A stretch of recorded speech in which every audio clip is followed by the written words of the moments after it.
नमस्कार, स्वागत आहे तुमचं अजून एका छानशा रेसिपीमध्ये.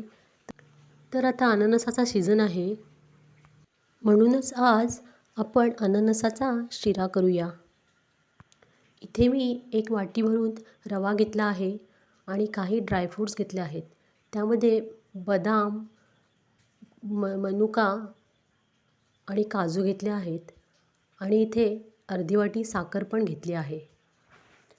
आणि इथे मी आता पाववाटी घरी केलेल्या अननसाचा पाक घेतला आहे. हा पाक पाववाटी आहे. आणि हे इथे मी पायनॅपल इमल्शन घेतले आहे कलरसाठी. ह्या स्लायसरने आता आपण ड्रायफ्रूट स्लाइस करून घेऊयात. इथे मी रवा भाजण्यासाठी तूप पण घेतले आहे. हे फ्रीजमधील असल्यामुळे तसे दिसत आहे. आता इथे एका कढईत मी रवा कोरडाच भाजून घेणार आहे. थोडा रवा भाजत आला की मग मी त्यात तूप घालणार आहे.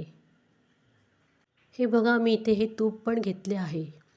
तर ते आपण त्यात घालूया आणि चिमूटभर मीठही घालणार आहे, म्हणजे गोडाची चव आणखीनच वाढते.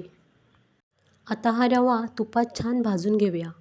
हा बघा, इथे रवा पण छान भाजला आहे. आता छान गुलाबी रंग आला आहे त्याला. आता आपण त्यामध्ये पाणी घालूया. ज्या वाटीने मी रवा मोजला होता त्याच वाटीने मी आता 2.5 वाट्या इथे पाणी घालणार आहे. हे पाणी गरम केलेले आहे. पाणी सावकाश ओतायचे आहे, नाहीतर हातावर वाफ येऊ शकते. आता छान ढवळून घेऊया आपण आणि झाकण ठेवून 5 मिनटं वाफ काढूया, म्हणजे रवा छान शिजला जाईल पाण्यामध्ये. हे बघा, मी आता इथे छान झाकण ठेवलं आहे. आता रवा छान शिजला आहे. त्यामध्ये आपण स्लाइस केलेले ड्रायफ्रूट्स घालूया आणि पाववाटी अननसाचा पाक पण घालूया आणि छान ढवळून घेऊया एकजीव होईपर्यंत.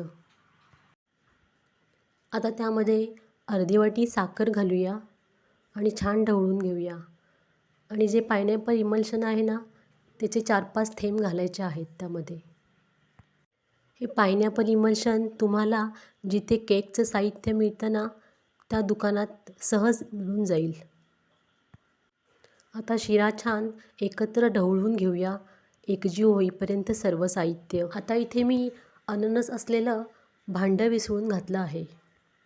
असा हा अननसाचा शिरा करणं फारच सोपं आहे. फक्त पाकात घातलेला अननस घरात असला की मग आपण वर्षभर केव्हाही अननसाचा शिरा करून खाऊ शकतो. आता हे सर्व मिश्रण सुकेपर्यंत झाकण ठेवून बारीक गॅसवर 2 मिनटं वाफ आणायची आहे.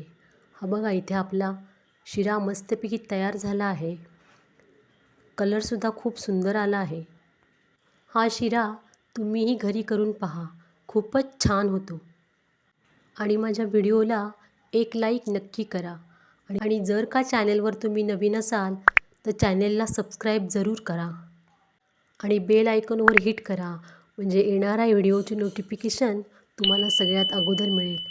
आता भेटूया पुढच्या रेसिपीमध्ये. तोपर्यंत बाय बाय आणि नमस्कार.